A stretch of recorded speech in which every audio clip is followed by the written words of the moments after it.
ಪ್ರಸನ್ನ ಕಾರ್ಯನಿರ್ವಾಹಕ ನಿರ್ದೇಶಕರು, ಕರ್ನಾಟಕ ಪರೀಕ್ಷಾ ಪ್ರಾಧಿಕಾರ. ತಮಗೆಲ್ಲ ಗೊತ್ತಿರುವಂತೆ ಗ್ರಾಮೀಣ ಪ್ರದೇಶದ ವಿದ್ಯಾರ್ಥಿಗಳು ಈ ಹಿಂದಿನ ವರ್ಷಗಳಲ್ಲಿ ಅರ್ಜಿ ಸಲ್ಲಿಸುವಂತಹ ಸಂದರ್ಭದಲ್ಲಿ ಸಾಕಷ್ಟು ತಪ್ಪುಗಳನ್ನು ಮಾಡಿದ್ದರ ಪರಿಣಾಮವಾಗಿ ಅವರು ಸೀಟು ಹಂಚಿಕೆ ಸಂದರ್ಭದಲ್ಲಿ ತುಂಬ ಸಮಸ್ಯೆಗಳನ್ನು ಎದುರಿಸಿದ್ದಾರೆ. ಹಾಗಾಗಿ ನಾವು ಈ ಬಾರಿ ಸಾಕಷ್ಟು ಸರಳೀಕರಣವನ್ನು ಅರ್ಜಿ ಸಲ್ಲಿಸುವಂತಹ ಸಂದರ್ಭದಲ್ಲಿ ಮಾಡಿದ್ದೀವಿ.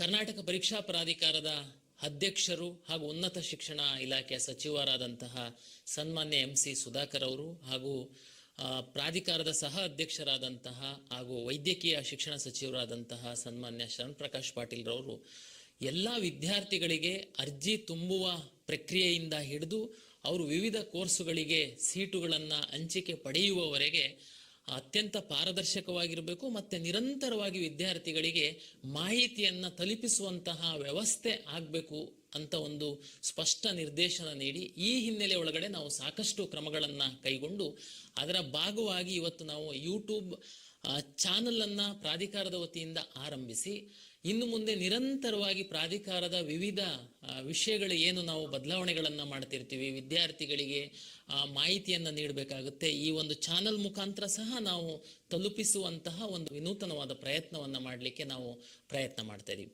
ಈ ಬಾರಿ ಅರ್ಜಿ ಸಲ್ಲಿಸುವಂತಹ ಸಂದರ್ಭದಲ್ಲಿ ವಿದ್ಯಾರ್ಥಿಗಳು, ಪೋಷಕರು ವಿಶೇಷವಾಗಿ ಗಮನಿಸಬೇಕಾದಂಥದ್ದನ್ನು ನಾನು ತಮಗೆ ಹೇಳುವಂಥದ್ದಾದರೆ, ನಾವು ಈ ಬಾರಿ AI ಬೇಸ್ಡ್ ಅಪ್ಲಿಕೇಶನ್ ಅನ್ನು ನಾವು ಮಾಡಿದ್ದೀವಿ. ತಮಗೆಲ್ಲ ಗೊತ್ತಿರುವಂತೆ ಈ ಹಿಂದೆ ತಾವೆಲ್ಲ ಸೈಬರ್ ಸೆಂಟರ್ಗಳು ಬೇರೆ ಬೇರೆಯವರಿಗೆ ತಮ್ಮ ಎಲ್ಲ ಕ್ರೆಡೆನ್ಷಿಯಲ್ಲು ದಾಖಲೆಗಳನ್ನು ಕೊಟ್ಬಿಡ್ತಿದ್ರಿ. ಅದರಿಂದ ಕೆಲವೊಮ್ಮೆ ತಮಗೆ ಸಹಾಯ ಆಗಿದೆ, ನಾನಿಲ್ಲ ಅಂತ ಹೇಳಲ್ಲ, ಆದರೆ ಕೆಲವೊಮ್ಮೆ ಅದರದ್ದು ಮಿಸ್ಯೂಸ್ ಸಹ ಆಗಿದೆ, ಅದರ ದುರುಪಯೋಗ ಸಹ ಆಗಿದೆ. ಆದ್ದರಿಂದ ಈ ಬಾರಿ ನಾವು ಒಂದು ಅಪ್ಲಿಕೇಶನ್ಗೆ ಒಂದು ಮೊಬೈಲ್ ನಂಬರಿಗೆ OTP ಬರುವಂಥದ್ದು ಹಾಗೂ ಪ್ರತಿ ಹಂತದಲ್ಲಿ ತಾವು ಲಾಗಿನ್ ಆಗಬೇಕು ಅಂತಂದರೆ OTP ಸ್ವೀಕರಿಸಿ OTP ಎಂಟ್ರಿ ಮಾಡಿದರೆ ಸಹ ಮಾತ್ರ ಲಾಗಿನ್ ಆಗುತ್ತೆ. ಕಳೆದ ಬಾರಿ ಅದರ ಹಿಂದಿನ ಬಾರಿ ಎಲ್ಲ ತಾವು ದಾಖಲೆಗಳನ್ನು ಅಪ್ಲೋಡ್ ಮಾಡುವಂಥದ್ದು ಗೊಂದಲ ಆಗಿತ್ತು. ಅದನ್ನು ನಾವು ಪರಿಶೀಲನೆ ಮಾಡುವಂಥ ಸಂದರ್ಭದಲ್ಲಿ ಮಿಸ್ಟೇಕ್ ಆಗಿ ಕೆಲವು ರಿಸರ್ವೇಷನ್ ತಮಗೆ ತಪ್ಪೋಗಿತ್ತು ಅನ್ನುವ ಹಿನ್ನೆಲೆಯಲ್ಲಿ ಈ ಬಾರಿ ನಾವು ಕೇವಲ ತಮ್ಮ ಫೋಟೋ ಮತ್ತು ಸಿಗ್ನೇಚರ್ ಮಾತ್ರ ಅಪ್ಲೋಡ್ ಮಾಡೋದಕ್ಕೆ ಹೇಳಿದ್ದೀವಿ. ಉಳಿದಂಥ ಯಾವುದೇ ದಾಖಲೆಗಳನ್ನು ತಾವು ತಮ್ಮ ಅರ್ಜಿಯೊಂದಿಗೆ ಅಪ್ಲೋಡ್ ಮಾಡುವಂತಹ ಅಗತ್ಯವಿಲ್ಲ. ತಾವು ಮತ್ತೆ ಏನು ಮಾಡಬೇಕಂತಂದರೆ, ತಾವು ಯಾವ್ಯಾವುದು ರಿಸರ್ವೇಷನ್ ಇದೆ, ಕನ್ನಡ ಮೀಡಿಯಮ್ಮು, ರೂರಲ್ಲು, ತಮ್ಮ ಜಾತಿಗೆ ಸಂಬಂಧಪಟ್ಟಂಥದ್ದು 371J, NCC, ಸ್ಪೋರ್ಟ್ಸ್ ಯಾವುದು ರಿಸರ್ವೇಷನ್ ಇತ್ತು ಅಂತಂದರೆ ತಾವು ದಯಮಾಡಿ ಕ್ಲೈಮ್ ಮಾಡಿ ಮತ್ತೆ ತಾವು ಓದ್ತಾ ಇರುವಂತಹ ಕಾಲೇಜಿನ ಪ್ರಾಚಾರ್ಯರ ಬಳಿ ಹೋಗಿ ಆ ಮೂಲ ದಾಖಲೆಗಳನ್ನು ತೋರಿಸಿದ್ರೆ ಅವರು ಅದನ್ನು ವೆರಿಫೈ ಕೊಟ್ಟಿದ್ದೀವಿ ನಾವು ಪ್ರಾಚಾರ್ಯರಿಗೆ, ಅವರು ಲಾಗಿನ್ನಲ್ಲಿ ಹೋಗಿ ಅದನ್ನು ಅಪ್ರೂವ್ ಮಾಡ್ತಾರೆ. ಇದರಿಂದ ಏನು ತಮಗೆ ಸಹಾಯ ಆಗುತ್ತೆ ಅಂತಂದರೆ, ತಾವು ಏನಾದರೂ ತಪ್ಪುಗಳಾಗಿತ್ತು ಅಂತಂದರೆ ತಾವು ಅಲ್ಲಿಯೇ ತಮ್ಮ ಕಾಲೇಜ್ ಹಂತದಲ್ಲೇ ಸರಿ ಮಾಡಿಸ್ಕೊಳ್ಳುವಂಥದ್ದಕ್ಕೆ ಪ್ರಾಧಿಕಾರ ವ್ಯವಸ್ಥೆಯನ್ನು ಮಾಡಿಕೊಟ್ಟಿದೆ. ಎಲ್ಲ ವಿದ್ಯಾರ್ಥಿಗಳು, ಪೋಷಕರಿಗೆ ಮತ್ತೊಮ್ಮೆ ನಾನು ವಿಶೇಷವಾದ ವಿನಂತಿ ಏನಂತಂದರೆ, ನೀವು ಈ ರಿಸರ್ವೇಷನ್ಸ್ ಏನಿದೆ ತಮಗೆಲ್ಲ ಗೊತ್ತಿದೆ. ಕರ್ನಾಟಕದಲ್ಲಿ ಕರ್ನಾಟಕ ರಾಜ್ಯ ಸರ್ಕಾರ ನಾವು ಹಂಚಿಕೆ ಮಾಡುವಂತಹ engineering, medical, AYUSH, dental, agriculture, veterinary ಎಲ್ಲ ಥರದ ಕೋರ್ಸ್ಗಳಿಗೆ ಸಹ ರಿಸರ್ವೇಷನ್ಸ್ ಇದೆ. ತಾವು ಅರ್ಜಿ ಹಾಕುವಂತಹ ಸಂದರ್ಭದಲ್ಲಿ ರಿಸರ್ವೇಷನನ್ನು ಸ್ಪಷ್ಟವಾಗಿ ನಮೂದಿಸಲಿಲ್ಲ ಅಂತಂದರೆ ನಂತರದ ದಿನಗಳಲ್ಲಿ ತಾವು ಅರ್ಹತೆ ಇದ್ದರೂ ಸಹ ತಮಗೆ ನಾವು ಸೀಟ್ ಹಂಚಿಕೆ ಮಾಡಲಿಕ್ಕೆ ಆಗಲ್ಲ. ಯಾಕೆಂತಂದರೆ ಸೀಟು ಹಂಚಿಕೆ ಅದರ ಆಧಾರದ ಮೇಲೆ ಆಗುತ್ತೆ. ತಾವು ನಂತರದ ದಿನಗಳಲ್ಲಿ ಬಂದು ನಂದು ಇದಿತ್ತು ಹಾಕಲಿಲ್ಲ, ನನ್ನ GM ಆಗಿಬಿಟ್ಟಿದೆ ಅಂತಂದರೆ ನಾವು ಅವಾಗ ನಿಮಗೆ ಸಹಾಯ ಮಾಡಲಿಕ್ಕಾಗಲ್ಲ. ಹಾಗಾಗಿ ದಯಮಾಡಿ ಅದನ್ನು ತಾವು ಮಾಡಬೇಕು ಅಂತೇಳಿ ಈ ಹಂತದಲ್ಲಿ ತಮಗೆ ವಿನಂತಿಯನ್ನು ಮಾಡಿಕೊಳ್ತೇನೆ. ಮುಂದಿನ ದಿನಗಳಲ್ಲಿ ಪ್ರತಿ ಹಂತದಲ್ಲಿ ನಾವು ಕರ್ನಾಟಕ ಪರೀಕ್ಷಾ ಪ್ರಾಧಿಕಾರ ವಿದ್ಯಾರ್ಥಿಗಳಿಗೆ, ಪೋಷಕರಿಗೆ ಯಾವ ಮಾಹಿತಿಯನ್ನು ನೀಡಬೇಕು, ನಾವು ಪ್ರತಿ ಹಂತದಲ್ಲಿ ನಾವು ಮಾಹಿತಿಯನ್ನು ಯೂಟ್ಯೂಬ್ ಮೂಲಕ ನಾವು ನಮ್ಮ ಪರಿಣಿತ ತಂಡದ ಮೂಲಕ ತಮಗೆ ಮಾಹಿತಿಯನ್ನು ತಲುಪಿಸುವಂತಹ ವ್ಯವಸ್ಥೆ ಮಾಡ್ತೀವಿ. ತಾವು ಹಾಗಾಗಿ ಕರ್ನಾಟಕ ಪರೀಕ್ಷಾ ಪ್ರಾಧಿಕಾರದ ಯೂಟ್ಯೂಬ್ ಚಾನಲನ್ನು ತಾವು ಫಾಲೋ ಮಾಡ್ತು ಅಂತಂದರೆ ತಮಗೆ ಪ್ರತಿ ಹಂತದ ಮಾಹಿತಿ ಸಿಗುತ್ತೆ. ಆಮೇಲೆ ಇನ್ನೊಂದು ವಿಶೇಷವಾಗಿ ತಮ್ಗೆ ಹೇಳುವಂಥದ್ದು, ಮೆಡಿಕಲ್ಗೆ ಸಂಬಂಧಪಟ್ಟಂತೆ, ಡೆಂಟಲ್ಲು, ಬೇರೆ ಬೇರೆ ಕೋರ್ಸ್ಗಳಿಗೆ ತಾವು ಪಡೆಯುವಂಥವ್ರು ಈಗ ಹೆಚ್ಚು ಪರೀಕ್ಷೆಗೆ ಸಿದ್ಧತೆಯನ್ನು ಮಾಡಿ ಒಳ್ಳೆ ರೀತಿಯಲ್ಲಿ ಪರೀಕ್ಷೆ ಬರೀರಿ.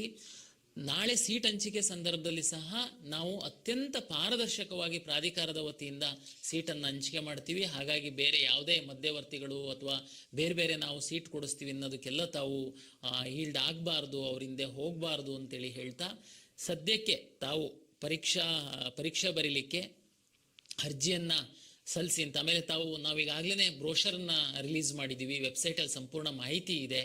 ತಾವು ಯಾವ ಕೋರ್ಸನ್ನು ಪಡೆಯಲು ಇಚ್ಛಿಸ್ತೀರಾ ಅಂಥವರು ಅದರ ಆಧಾರದ ಮೇಲೆ ನೀವು CET ಬರೀಬೇಕಾಗುತ್ತೆ. ನಾವು PCMB 4 ಸಬ್ಜೆಕ್ಟ್ಗಳಿಗೆ ಪ್ರಾಧಿಕಾರ ಪರೀಕ್ಷೆ ನಡೆಸಿದ್ರು ಸಹ ಕೆಲವು ವಿದ್ಯಾರ್ಥಿಗಳು ಮೆಡಿಕಲ್ಲಿಗೆ ಹೋಗುವಂಥವ್ರು ಮಾತ್ರ ಇರ್ತಾರೆ, ಕೆಲವರು ಓನ್ಲಿ ಇಂಜಿನಿಯರಿಂಗಿಗೆ ಮಾತ್ರ ಹೋಗುವಂಥವ್ರು ಇರ್ತೀರಾ. ಹಾಗಾಗಿ ನೀವು ಕೆಲವರು ಬಯಾಲಜಿ ಬರಿಬೇಕಾಗುತ್ತೆ, ಕೆಲವರು ಬರೆಯುವಂಥ ಅಗತ್ಯ ಇರಲ್ಲ. ಹಾಗಾಗಿ ಅದೆಲ್ಲ ವಿವರವನ್ನು ನಾವು ನಮ್ಮ ಬ್ರೋಷರ್ಲಿ ಕೊಟ್ಟಿದ್ದೀವಿ. ತಾವು ದಯಮಾಡಿ ಆ ಬ್ರೋಷರ್ನ ಓದು ನಮ್ಮ ಪ್ರಾಧಿಕಾರದ ವತಿಯಿಂದ ತಮಗೆಲ್ಲರಿಗೆ ನಾನು ವಿನಂತಿಯನ್ನು ಮಾಡಿಕೊಳ್ತೇನೆ. ನಮಸ್ಕಾರ. ಸ್ಟೂಡೆಂಟ್ಸ್, ಪೇರೆಂಟ್ಸ್, ಟೀಚರ್ಸ್ ಯಾರೇ ಈ ವಿಡಿಯೋ ನೋಡ್ತಾ ಇದ್ರು, ಕಾಲೇಜ್ ಅಣ್ಣ ಗೈಡ್ ಯೂಟ್ಯೂಬ್ ಚಾನಲ್ಗೆ ಸಬ್ಸ್ಕ್ರೈಬ್ ಮಾಡಿ. ಏನಕ್ಕಂತಂದರೆ ನಾವು KCET JEE NEET 2026 ಬ್ಯಾಚ್ ನಿಮಗೆ ಅಡ್ಮಿಷನ್ ಆಗೋವರೆಗೂ ವಿಡಿಯೋ ಮಾಡಿ ನಿಮಗೆ ಗೈಡ್ ಮಾಡ್ತಾ ಇರ್ತೀವಿ. ಮತ್ತು ಅಡ್ಮಿಷನ್ ಆದಮೇಲೂ ನಿಮಗೆ ಸ್ಕಾಲರ್ಶಿಪ್ ಅಪ್ಲೈ ಮಾಡೋದು, ಸ್ಕಾಲರ್ಶಿಪ್ ಸ್ಟೇಟಸ್ ಚೆಕ್ ಮಾಡ್ಕೊಳ್ಳೋದು, ಫುಲ್ ವರ್ಷ ಇಡೀ ನಿಮ್ಮ ಜೊತೆನೇ ನಾವು ನಿಮಗೆ ಸಪೋರ್ಟ್ ಮಾಡ್ತಾ ವಿಡಿಯೋ ಮುಖಾಂತರ ಇರ್ತೀವಿ. ಸೊ ಅದಕ್ಕೋಸ್ಕರ ಸಬ್ಸ್ಕ್ರೈಬ್ ಮಾಡಿ ಮತ್ತು ನಿಮ್ಮ ಫ್ರೆಂಡ್ಸು ಯಾರೆಲ್ಲ ಇರ್ತಾರೆ ಅವ್ರಿಗೆಲ್ಲ ಶೇರ್ ಮಾಡಿರಿ. ಟೀಚರ್ಸಲ್ಲಿ ರಿಕ್ವೆಸ್ಟ್ ಏನಂದರೆ, ಯಾರಾದರೂ ಟೀಚರ್ಸ್ ಈ ವಿಡಿಯೋನ ನೋಡಿದರೆ ನಿಮ್ಮ ಸ್ಟೂಡೆಂಟ್ಸ್ಗೆ ಶೇರ್ ಮಾಡಿ. ಆದಷ್ಟು ನಿಮ್ಮ ಎಷ್ಟೆಲ್ಲ ಸ್ಟೂಡೆಂಟ್ಸ್ ಇದ್ದರೆ ಎಲ್ರಿಗೂ ಶೇರ್ ಮಾಡಿ, ಸಬ್ಸ್ಕ್ರೈಬ್ ಮಾಡೋಕ್ಕೆ ಹೇಳಿ. ಸೊ ಆ ರೀತಿ ನೀವು ಸಪೋರ್ಟಿಂದ ನಮಗೆ ವಿಡಿಯೋ ಮಾಡೋದಕ್ಕೆ ಮೋಟಿವೇಶನ್ ಆಗಿರುತ್ತೆ. ಮತ್ತು ಇನ್ನೊಂದು ಏನಂತಂದರೆ, ಇದು ಯಾವುದೇ ರೀತಿಯ ಇವಾಗ ಬಂದಿರೋ ಇನ್ಫಾರ್ಮೇಷನ್ ಇಲ್ಲ. ಪ್ರಸನ್ನ ಸರ್ ಅಪ್ಲಿಕೇಶನ್ ಮುಂಚೆನೇ ಹೇಳಿರೋ ಇನ್ಫಾರ್ಮೇಷನ್ ಇದು. ಬಟ್ ಇವಾಗ ಏನಕ್ಕೆ ಪೋಸ್ಟ್ ಮಾಡ್ತಾ ಇದ್ದೀವಿ ಅಂತಂತಂದರೆ, ನೀವು ಅಪ್ಲಿಕೇಶನಲ್ಲಿ ಏನಾದರೂ ಮಿಸ್ಟೇಕ್ ಮಾಡಿದರೆ ಈ ವಿಡಿಯೋ ಮುಖಾಂತರ ಅದನ್ನು ತಿಳ್ಕೊಂಡ್ಬಿಟ್ಟು ಕರೆಕ್ಷನ್ ಮಾಡ್ಕೊಳ್ಳಿ. ಏನಕ್ಕಂತಂದರೆ ಮತ್ತೆ ನೆಕ್ಸ್ಟ್ ಎಡಿಟ್ ವಿಂಡೋ ಓಪನ್ ಆಗುತ್ತೆ. ಇನ್ನು ಒಂದು ಸಲ ಇಲ್ಲ 2 ಸಲ ನಿಮಗೆ ಎಡಿಟ್ ಮಾಡೋಕ್ಕೆ ಆಪ್ಷನ್ ಚಾನ್ಸ್ ಕೊಡ್ತಾರೆ. ಆವಾಗ ಕೊಟ್ಟಾಗ ಏನಂತಂದರೆ ಮತ್ತೆ ನೀವು ಫುಲ್ ಮಿಸ್ಟೇಕ್ ಮಾಡಬಾರ್ದು. ಏನೆಲ್ಲ ಕರೆಕ್ಷನ್ಸ್ ಇದೆ ಏನಾದರೂ ಈ ವಿಡಿಯೋ ಮುಖಾಂತರ ನೀವು ತಿಳ್ಕೊಂಡು ಕರೆಕ್ಷನ್ಗೆ ರೆಡಿ ಆಗಿರಿ. ಎಡಿಟ್ ವಿಂಡೋ ಓಪನ್ ಮಾಡಿದಾಗ ಮಾತ್ರ ರೆಡಿ ಆಗಕ್ಕೆ ಹೋಗ್ಬೇಡಿ. ಡಾಕ್ಯುಮೆಂಟ್ಸ್ ರೆಡಿ ಮಾಡ್ಕೊಳ್ಳೋದಾಗಲಿ ಆ ರೀತಿ ಇವಾಗಲೇ ನೀವೆಲ್ಲ ರೆಡಿ ಮಾಡ್ಕೊಂಡ್ಬಿಟ್ಟು ಇನ್ನೊಂದು ಸಲ ಎಡಿಟ್ ವಿಂಡೋ ಯಾವಾಗ ಓಪನ್ ಆಗುತ್ತೆ ಅವಾಗ ಏನು ಮಾಡ್ತೀರಾ ಅಂತಂದರೆ, ನೀವು ನಿಮ್ಮ ಕರೆಕ್ಷನ್ಸ್ ಎಲ್ಲ ಎಡಿಟ್ ಮಾಡ್ಕೊಂಡ್ಬಿಟ್ಟು ಕೌನ್ಸಿಲಿಂಗ್ನ ಅಟೆಂಡ್ ಮಾಡ್ಕೊಳ್ಳಿ. ಓಕೆನಾ? ಮತ್ತು ನೆಕ್ಸ್ಟ್ ವೀಡಿಯೋದಲ್ಲಿ ಸಿಗೋಣ. Bye bye. Thank you. ವಿಡಿಯೋನ ಲೈಕ್ ಮಾಡಿ, ಶೇರ್ ಮಾಡಿ, ಸಬ್ಸ್ಕ್ರೈಬ್ ಮಾಡಿ. ಮತ್ತು ಡಿಸ್ಕ್ರಿಪ್ಷನಲ್ಲಿ ವಾಟ್ಸಪ್ ಲಿಂಕ್ಸ್ ಇರುತ್ತೆ, ಆ ಗ್ರೂಪ್ನ ಜಾಯ್ನ್ ಆಗಿ. ಏನಕ್ಕಂತಂದರೆ ಅಲ್ಲಿ ನಾವು ಏನಾದರೂ ಇಂಪಾರ್ಟೆಂಟ್ ಅಪ್ಡೇಟ್ಸ್ ಇದ್ದರೆ ಶೇರ್ ಮಾಡ್ತಾ ಇರ್ತೀವಿ. ಸೊ ಅದೆಲ್ಲ ನಿಮ್ಗೆ ಹೆಲ್ಪ್ ಆಗುತ್ತೆ. ಮತ್ತೆ ಸಿಗೋಣ ನೆಕ್ಸ್ಟ್ ವೀಡಿಯೋದಲ್ಲಿ. Thank you. ಬಾಯ್.